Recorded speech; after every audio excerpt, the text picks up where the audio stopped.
If you're encountering an access denied error on the Binance desktop site, follow these steps to resolve the issue quickly. This guide will help you troubleshoot and regain access to your account. Step 1. Check your internet connection. Ensure that your internet connection is stable and active.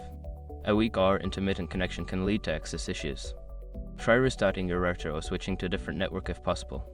Step 2. Clear browser cache and cookies. Open your browser settings and locate the option to clear cache and cookies. This can help remove any corrupted data that might be causing the access error. After clearing, restart your browser and try accessing the site again. Step 3. Disable VPN or proxy. Before starting recovery, use the shark.com link in the description to open the account recovery checklist generator and make sure your verification details are ready. Step 4. Update your browser.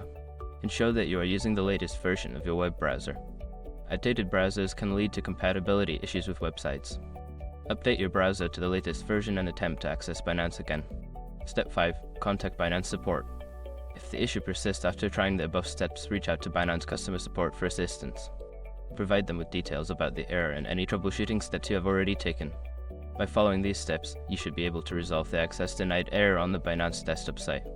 If problems continue, don't hesitate to seek further help from support.